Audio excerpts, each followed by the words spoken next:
우리 사도신경으로 신앙 고백하시겠습니다. 나는 전능하신 아버지 하나님 천지의 창조주를 믿습니다. 나는 그의 유일하신 아들 우리 주 예수 그리스도를 믿습니다. 그는 성령으로 잉태되어 동정녀 마리아에게서 나시고 본디오 빌라도에게 고난을 받아 십자가에 못 박혀 죽으시고 장사된 지 사흘 만에 죽은 자 가운데서 다시 살아나셨으며 하늘에 오르시어 전능하신 아버지 하나님 우편에 앉아 계시다가 거기로부터 살아있는 자와 죽은 자를 심판하러 오십니다.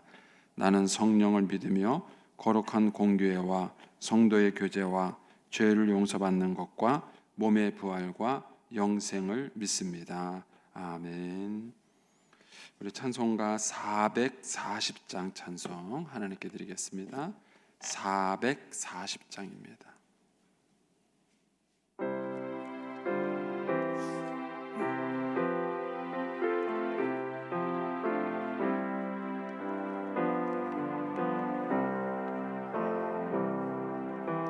어디든지 예수 나를 이끌면 어디든지 예수 함께 가려네.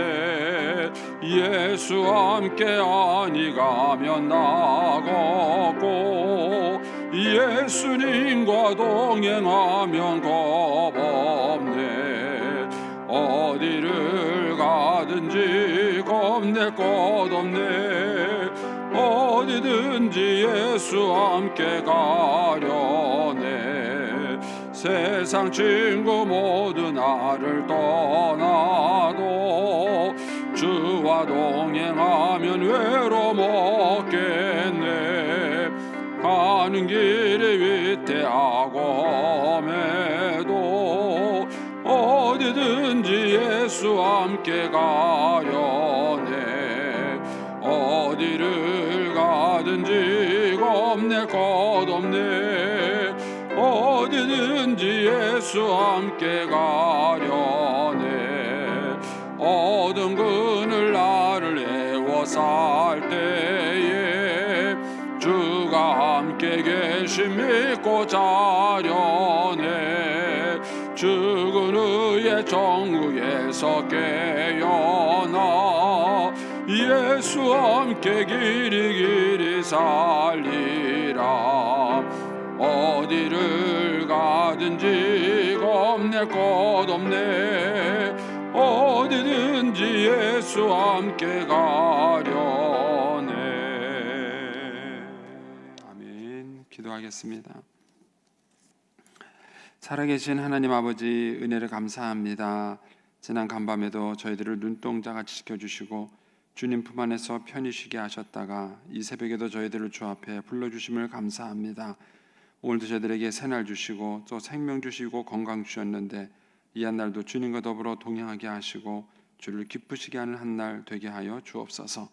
어디서 무엇을 하든지 앉고 일어서는 모든 곳에서 주님의 향기를 바라게 하시고 또 만나는 모든 사람들에게 주의 이름을 증거하는 한날이 되게 해 주옵소서. 이 새벽에도 주님께 감사의 예물을 드립니다. 내게 능력 주시는 자 안에서 내가 모든 것을 할 수 있음을 믿습니다. 또 1000번째 예물을 주님께 드립니다. 하느님 아버지, 믿음으로 순종으로 감사로 드리는 예물을 주님께서 기뻐 받으시며 약속하신 하늘의 복과 땅의 복으로 충만하게 채워 주옵소서. 주의 은혜로 종의 가정들을 형통케 해주시고 그 자녀들을 축복하여 주시옵소서. 예수님의 이름으로 축복하며 기도하옵나이다. 아멘. 오늘 아침 말씀은 마태복음 10장 16절에서 33절까지 말씀입니다.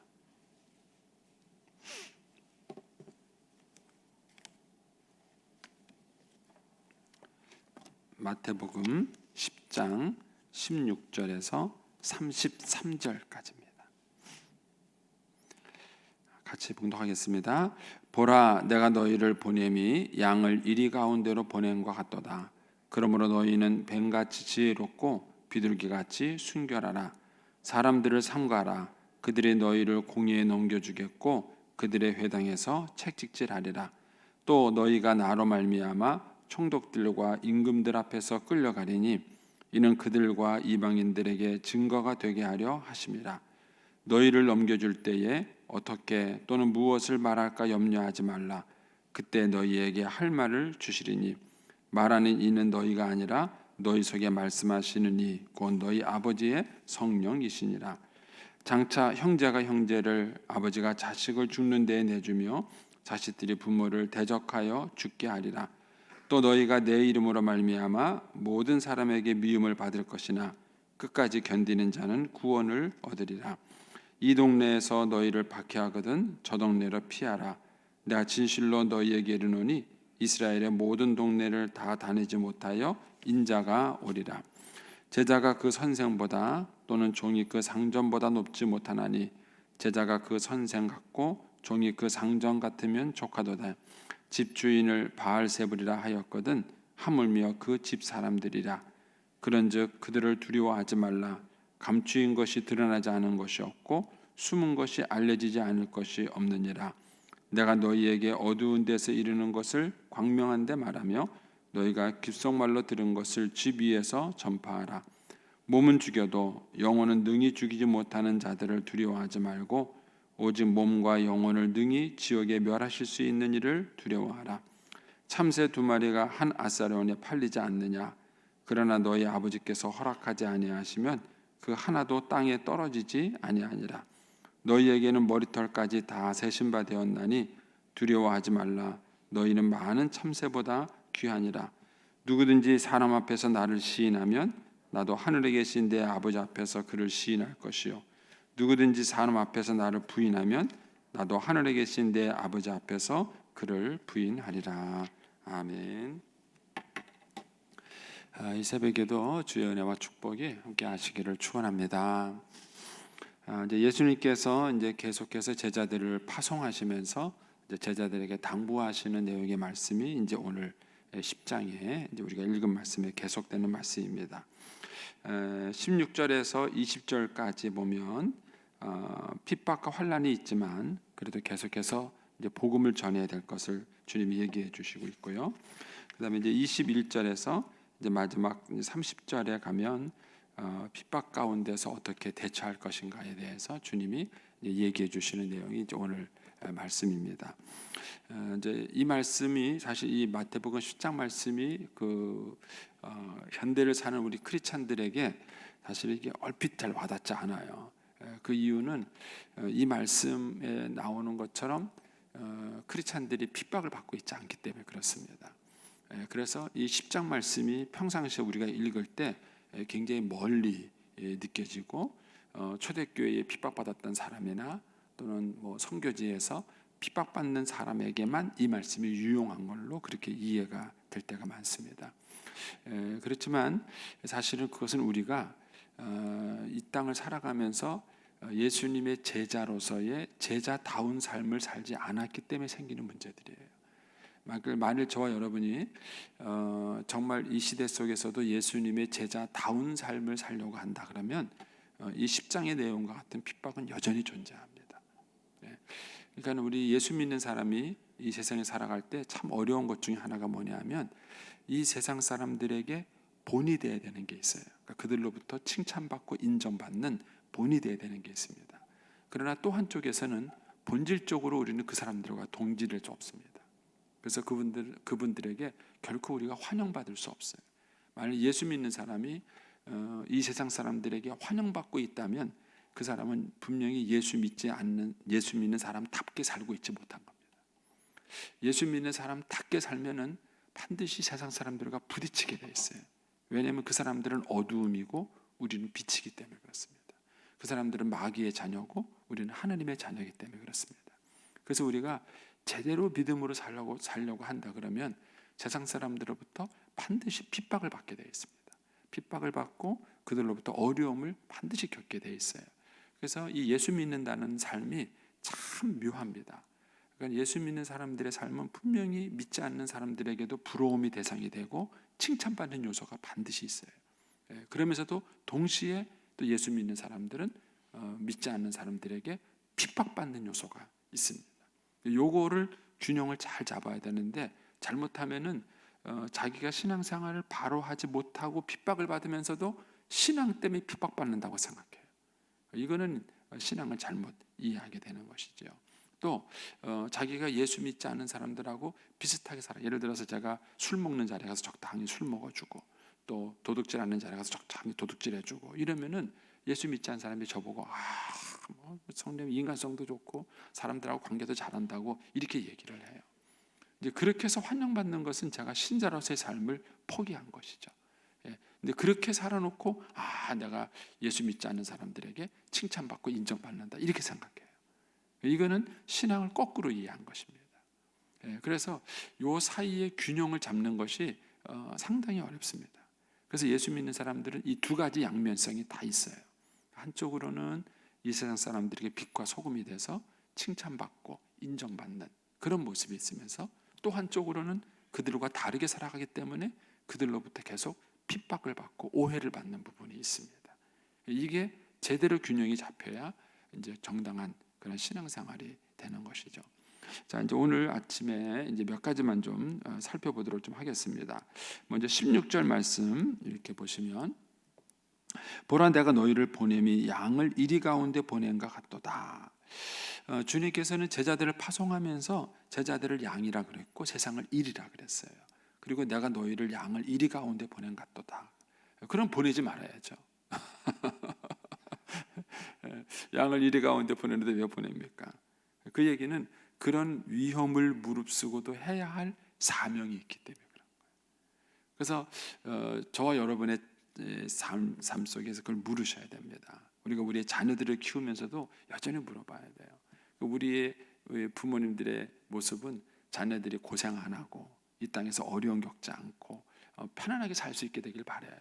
물론 이제 부모님의 그런 일반적인 마음이 이해가 되지만 사실은 우리가 이 아이들이 이 세상에 살아가는 것은 핍박과 환난과 어려움이 있는 세상이에요. 그런데 양을 이리 가운데 보냄에도 불구하고 보내야 될 만큼의 중요한 일이 있는가? 그게 사명이에요. 그러니까 예수님은 제자들을 파송하면서 제자들이 세상 속에 들어가는 것은 양이 이리 가운데 들어가는 거예요. 그걸 뻔히 주님은 그 위험을 알아요. 근데 그 알면서도 주님이 보내는 거예요. 왜냐하면 그만큼 중요한 사명이 있기 때문에 그런 것입니다. 그래서 여러분들도 스스로에게 한번 물어보셔야, 이런 위험을 무릅쓰고 내가 하고 있는 일이 있는가? 이런 대가를 지불하고도 내가 할 일을 발견했는가? 그게 사명이에요. 그런데 돈 많이 벌기 때문에, 남에게 인정받기 때문에, 성공하는 자리이기 때문에 하는 거라면 그거는 사명이 아니에요. 누구든지 합니다. 그런데 어려운데, 내가 이 일을 하면 손해보는데, 내가 이 일을 하면 사람들에게 핍박을 받는데, 근데 그럼에도 불구하고 내가 할 일이 있는가? 그게 바로 사명인 것이죠. 요새 이제 선교사님들하고 이제 가끔 연락을 주고받을 때 보면은 선교사님들이 그래요.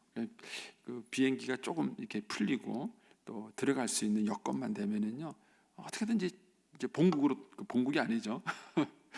그 선교지로 돌아가려고 막 애를 써요. 근데 거기를 왜 가려 그러죠? 이제 가면은 어려움이 있어요. 그런데 그럼에도 불구하고 그들이 가려고 하는 게 뭐냐? 그게 사명이에요, 사명. 그래서 여러분들이 개인적으로도 그걸 발견하셔야 돼요.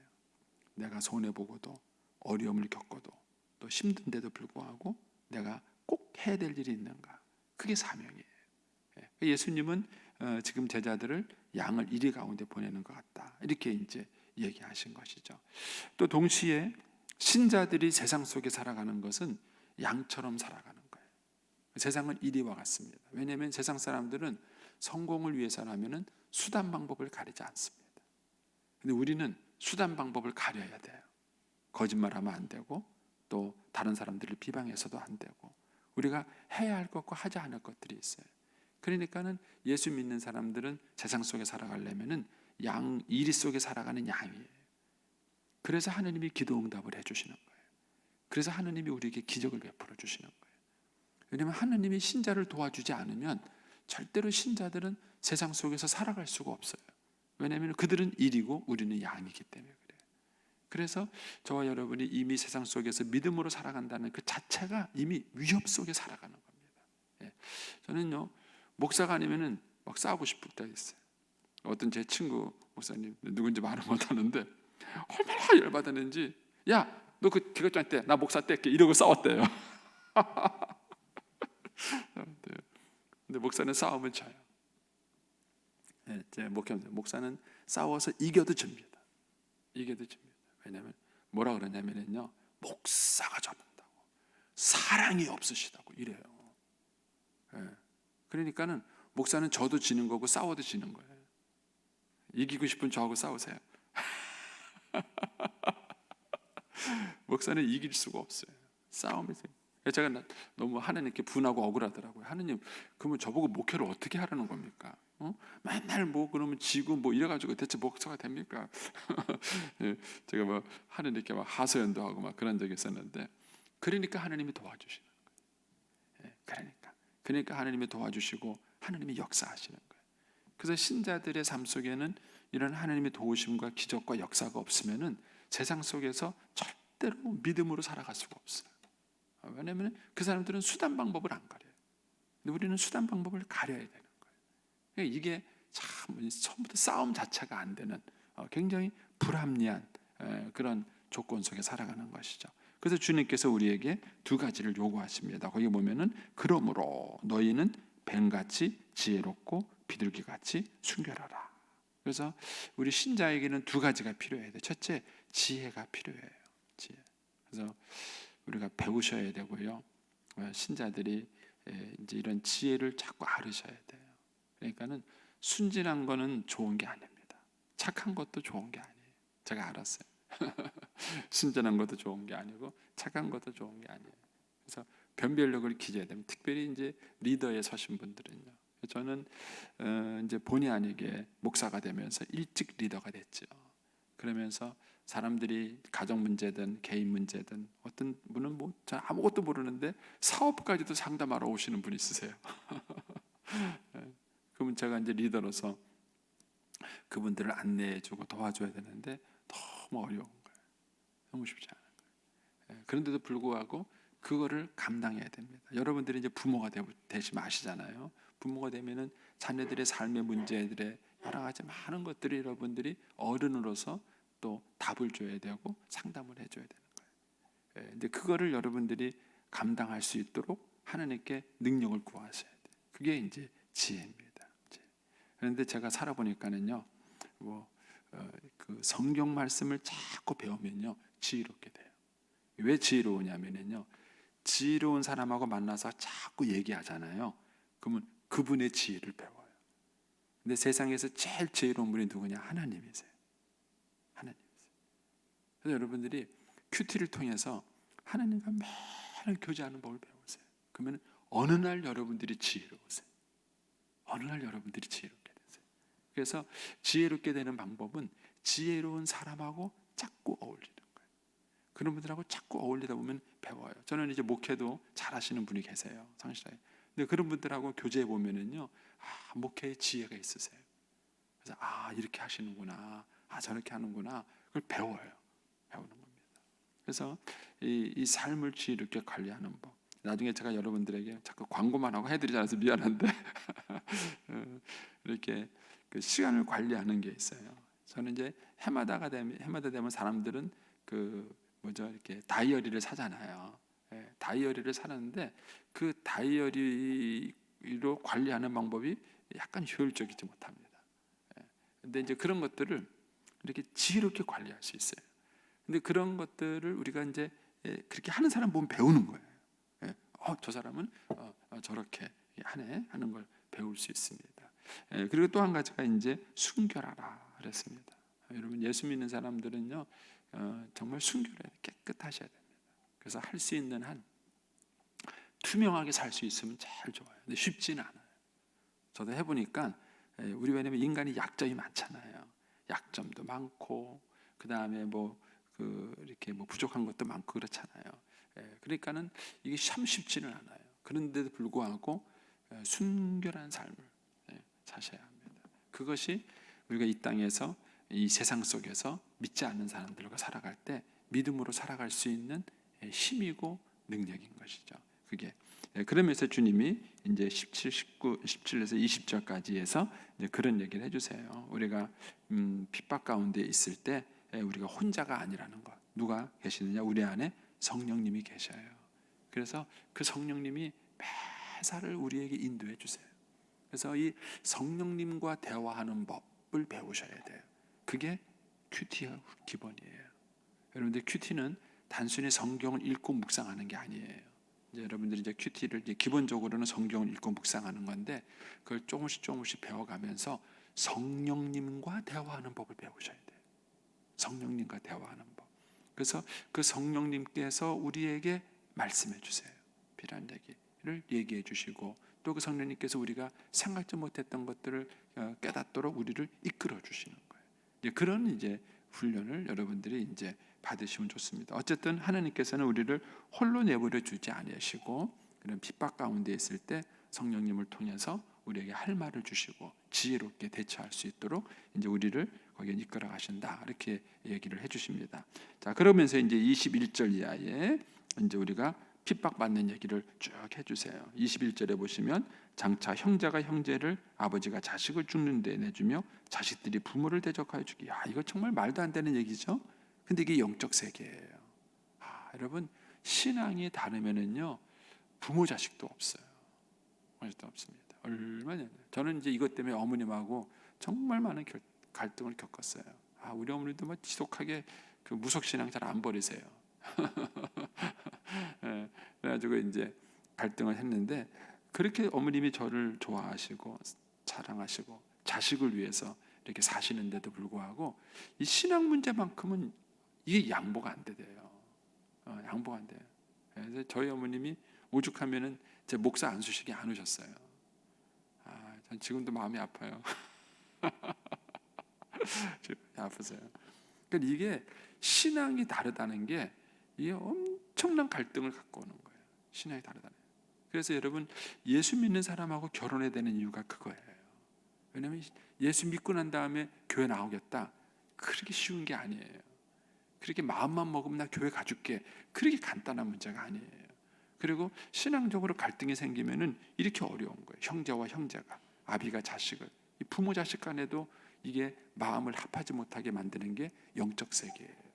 그러니까 얼마나 이게 어려운 게 있습니까? 근데 신앙적 갈등이 이런 것들을 갖고 오는 거죠. 그래서 이제 22절에 가면 우리가 주님의 이름 때문에 우리가 여러 가지 많은 핍박과 어려움을 받게 된다는 얘기가 나옵니다. 나머지는 뭐 다음에 제가 설명을 드리기로 하고요. 26절로 가보겠습니다. 26절에 가면 주님이 이런 얘기를 하죠. 그런즉 그들을 두려워하지 말라 이런 얘기를 하시고요. 그 다음에 28절에 가시면 몸은 죽여도 영혼은 등이 죽이지 못하는 자들을 두려워하지 말고 이런 말이 나오죠. 그리고 이제 28절 끝부분에 가면 오직 몸과 영혼을 능히 지옥에 멸할 수 있는 일을 두려워하라. 그러니까 정말 하나님을 두려워하라 이런 얘기죠. 근데 31절에 가면 두려워하지 말라. 너희는 많은 참새보다 귀하니라. 그래서 여러분들이 인생을 살아가는 동안에 다뤄야 될 문제가 하나가 두려움에 대한 문제입니다. 두려움이 없는 사람은 아무도 없어요. 젊었을 때는 언제 취직하지, 내가 언제 만나서 결혼하고 빨리 생활이 안정이 되지, 이런 두려움이 있다면 나이가 들어가면요 질병에 대한 끊임없는 두려움이 있어요. 내일이다 병들면 어떡하지, 죽으면 어떡하지, 이런 두려움. 그래서 사람이 살아가면서 두려움이 없는 순간은 한 군데도 없습니다. 그런데 하나님은 절대로 저와 여러분을 두려움으로 인도하시는 분이 아니세요. 제가 늘 말씀드리지만 주일날 예배 안 드리고 딴 데 갔다고 하나님 벼락 쳐보세요. 주일 성수 안 할 사람 어디 있겠어요? 근데 하나님은 한 번도 그렇게 협박하지 않으세요. 하나님은 우리를 두려움으로 인도하시는 분이 아니라 우리에게 소명을 주시고 사랑을 주셔서 우리를 인도하시는 분이세요. 그래서 이 두려움은 사탄의 방법이에요. 그래서 여러분 목사도요 두려움으로 여러분을 이끄는 리더십을 가진 목사는 좋은 목사가 아니에요. 그러면 저주를 받는다고 막 이렇게 막 하시는 목사님들이 계시는데 뭐 틀린 얘기는 아니지만 그걸로 성도들을 이끌어가는 리더십은 좋은 리더십은 아니에요. 그걸 제일 잘 써먹는 게 무당이에요. 무당. 무당들이 그러잖아요. 무슨 말하면 빨리 액땜해야 되는데 이거 안 하면은 자식이 빨리 죽는데 뭐 이런 얘기 하잖아요. 그럼 사람이 얼마나 불안해요. 불안하고 두려우니까 자꾸 뭘 하게 되는 거예요. 그게 무속신앙의 특징이에요. 그건 마귀가 하는 짓이에요. 하나님은 절대로 우리를 두려움으로 우리를 이끌지 않습니다. 가끔 말 안 되면 한 대씩 때리긴 해요. 예, 그러나 근본적으로 하나님은 우리를 두려움으로 인도하시는 분이 아니세요. 그래서 저와 여러분이 인생을 건강하게 사시려고 한다면 두려움에 반응하지 않는 훈련을 하셔야 돼요. 뭐가 두려워서 뭘 결정하면 거의 틀립니다. 거의 틀려요. 두려움 때문에 결정하시면 안 돼요. 두려움이 아닌 하나님이 주시는 소명을 가지고 여러분들이 무엇을 결정하시고 선택하셔야 됩니다. 그래서 마음속에 여러분들이 두려움이 생길 때 그 두려움을 극복하는 법을 배우셔야 돼요. 그런데 마귀는 끊임없는 두려움을 저와 여러분에게 계속 줘요. 계속 주는 겁니다. 이 두려움을 어떻게 극복할 것이냐 하는 문제. 이제 오늘 말씀에는 이제 두 가지 얘기가 나오죠. 첫 번째는 바른 두려움의 대상을 갖는 거예요. 28절에 보면 몸은 죽여도 영혼은 능히 죽이지 못하는 자들을 두려워하지 말고 오직 몸과 영혼을 능히 지옥에 멸할 수 있는 일을 두려워하라. 이거는 이제 사실 두려움보다는 경외하라 이런 얘기예요. 여러분 생각해 보세요. 제가 이제 군대를 갔는데 뭐 예를 들어서 뭐 사단장이 내 편이에요. 근데 중대장이 나한테 뭐라 그런다고 제가 두려워하겠어요? 군대 얘기라서 우리 여자분들은 잘 이해가 안 되시나? 예, 회장님이 내 편이라면, 회사로 말하면 회장님이 내 편이라면 뭐 과장이 나한테 뭐라 그러는 거를 내가 두려워하겠냐는 거예요. 그렇죠? 그러니까는 바른 경외의 대상을 가지면 다른 대상을 두려워하지 않아요. 그래서 예배가 중요한 이유가 그겁니다. 여러분들이 예배를 정말 잘 드리면 코로나가 두렵지 않으세요? 근데 코로나가 두렵다는 얘기는 하나님에 대한 진정한 경외심이 없다는 거예요. 하나님에 대한 진정한 경외심. 그래서 예배가 중요한 거예요. 예배가 흩어지면 삶의 모든 것들이 흐트러지기 시작하는 거예요. 모든 것들이 흩어지는 겁니다. 그래서 참된 두려움, 참된 경외심을 우리가 갖게 되면은요, 잘못된 두려움을 갖지 않게 되는 것이죠. 예를 들어서 아이들이 아빠를 두려워하는 거하고 친구를 두려워하는 거하고 누굴 두려워해야 되겠어요? 근데 아이들이 아버지를 두려워하기보다는 친구를 두려워하면 인생이 빗나가는 거예요. 친구 말을 듣게 되고 친구 따라가게 되는 거예요. 그런데 아이들이 친구보다 아버지를 더 두려워하고 경외하게 되면은요, 아버지 말에 반응을 하게 되는 것이죠. 그래서 우리가 바른 두려움, 바른 경건을 갖는 것이 잘못된 두려움을 이기는 거예요. 그래서 잘 이해가 안 되시나요? 다른 얘기를 하나 해드릴게요. 제가 이제 그 어느 집에 신방을 갔는데 이제 그분이 이제 요청이 들어와서 갔어요. 가 보니까는 집에 이렇게 그 무당이 아니라 뭐 신을 모셔놨어요. 집에다가 신을 이렇게 3천만 원 들였대요. 3천만 원 들여놔서 신을 모셔놨대요. 근데 그걸 왜 모셨느냐 그러니까 이분이 자주 아파요. 자주 몸이 아파요. 그러니까 몸이 자꾸 아프다 보니까 왜 아프냐 그러니까 어느 분이 그랬다는 거예요. 신을 이제 너를 괴롭히는 신이 있어서 그렇다고. 그래서 그 신을 집에 모셔야 안 아프다 그랬다는 거예요. 그래서 그분이 없는 살림에 3천만 원을 들여서 그걸 해놓은 거예요. 해놨는데 해놓고 나니까 무서워서 그 집을 못 들어가요. 말이 됩니까? 그래가지고 자기 집 놔두고 월세를 살고 있더라고요. 그런 상황인 거예요. 그러니까 이제 저보고 이제 그거 좀 치워달라는 거예요. 그래서 왜 당신이 치우지 나보고 치워달라 그러니까 그분이 그걸 치우려고 그걸 해주는 무당한테 얘기했대요. 그러니까는 설치해 주는데 3천만 원, 치우는 데도 2천만 원 달라요. 저도 그렇게 장사 한번 해봤으면 좋겠어요. 그러니까 그분이 없는 살림에 3천만 원을 빚내다시피 해서 했는데 2천만 원은 또 어디 있어요? 그거를 무서워서 못 치우고 집에도 못 들어가는 거예요. 그래서 제가 이제 가가지고 공짜로 해주겠다 그랬어요. 가가지고 이제 그걸 다 뜯어냈어요. 다 뜯어내고 뭐 쌀하고 뭐 갖다 놓은 거는 교회 성미함에다 부어놨어요. 우리 교인들 모를 거예요. 그거 이제 다 드신 거예요. 그냥 뭐 다 그러고 이제 뭐 거기 뭐 이렇게 집기 뭐 이렇게 있는 게 있다면 다 고물상 갖다가 이제 팔아버리고 이제 해버렸어요. 그러고 난 다음에 그분이 이제 그분을 저한테 소개시켜 준 우리 집사님이 계신데 계속 물어보더래요. 목사님 괜찮으세요? 목사님 괜찮으세요? 어디 아프지 않으세요? 계속 물어보더라는 거예요. 그분은 두려움이 있는 거예요. 거기에 대한 두려움. 그래서 내가 안 아프다고, 이상하다고, 괜찮다고 이렇게 말해요. 저는 그게 안 두려워요. 왜 안 두렵죠? 하나님이 더 두려우니까. 하나님이 더 두렵고 하나님에 대한 경외심이 있으니까 세상 잡신이 뭐가 무서워요. 근데 이게 하나님에 대한 바른 두려움을 갖지 못하니까 그런 잡신들에 대한 두려움이 있는 거예요. 잘못된 두려움이에요. 그래서 저와 여러분의 마음속에 이 잘못된 두려움이 지배하기 시작하면은 그때부터 인생이 병드는 거예요. 그래서 저와 여러분이 이 두려움을 잘 다스리셔야 돼요. 예. 그리고 우리가 우리의 자녀들에게도 두려움을 다스리는 법을 가르쳐 주셔야 돼요. 예. 예. 우리 아이들이 뭐 친구들한테 뭐 돈, 요즘은 그런 게 많잖아요. 뭐 돈도 뺏기고 애들이 막 협박하고 막 그러잖아요. 예. 그랬을 때 아이들이 그런 친구들의 협박보다 엄마 아빠를 더 경외해야죠. 그래야 그런 친구들의 협박을 두려워하지 않는 거예요. 예. 이런 그러니까 건강한 두려움, 이것이 삶을 건강하게 만드는 것입니다. 그 다음에 이제 31절에 가면 이제 두려워하지 말라, 너희는 많은 참새보다 귀하니라. 예. 이제 우리가 두려움을 이기는 방법 중에 하나가 이제 이 방법이죠. 하나님이 나를 사랑하신다는 것. 그리고 내가 하느님 앞에 얼마나 존귀한 존재인가를 아는 것. 그게 십자가예요. 저와 여러분이 십자가의 은혜를 제대로 깨닫고 안다 그러면은 하나님이 나를 얼마나 사랑하고 아끼시는지를 아는 거예요. 이걸 여러분들이 피부로 느끼면 느낄수록 삶의 두려움은 아무것도 아니에요. 애들이요, 엄마 아빠가 자기 사랑하는 거 아니까 뭐라 그러죠? 장난감 사줘. 안 사주면 난 안 먹을 거야 그러잖아요. 그러면 엄마가 그래 이놈아 먹지 마라. 네 배고프지 내 배고프냐? 이래야 되는데 엄마가 못 이겨요. 왜냐면 얘가 막 그냥 끝까지 안 먹고 막 긁고 막 그러면요, 결국은 부모가 져요. 그래 이놈아 밥 좀 먹어라, 제발 좀 먹어라, 사줄게. 그리고 지는 거예요. 애들도 그걸 알아요. 애들도 엄마 아빠가 날 사랑한다. 내가 밥 안 먹으면 엄마 아빠가 사준다. 그걸 애들도 알아요. 근데 우리는 그걸 몰라요. 하나님한테. 하나님이 우리를 얼마나 사랑하시는지, 우리를 얼마나 아끼시는지 그것을 알게 해주는 게 십자가예요.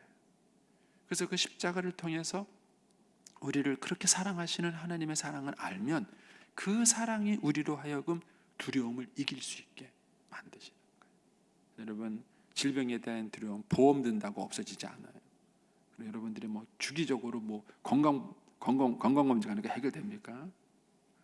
최근에도 어떤 분이 저한테 전화 와서 목사님 건강검진 위험한데 뭐가 이상하게 발견됐다는 거예요. 재검 나올 때까지 일주일 걸렸어요. 일주일 동안 그분이 얼마나 힘들었는지 몰라요. 무슨 이장님 어떡하니? 그런 나약한 게 그렇게 인간이에요. 그런데 우리는 그 부분에 대해서 하나님을 신뢰할 수 있어야 돼요. 내가 하나님께 얼마나 사랑받는 존재인가. 그리고 하나님께서 내 삶을 반드시 선하고 좋은 길로 인도해 주실 것이다 라는 이 선하신 하나님에 대한 믿음이에요.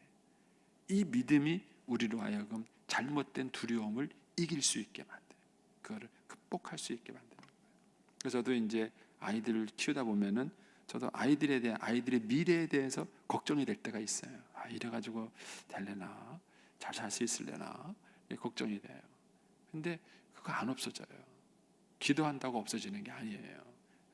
근데 주님을 믿음으로 그걸 극복할 수 있는 거예요. 하나님께서 이 아이들을 사랑하시지. 나도 이 아이를 사랑하지만 하나님께서 이 아이들을 더 사랑하시지. 그러면서 또 아이를 키우면서 하나님께 받은 말씀이 있어요.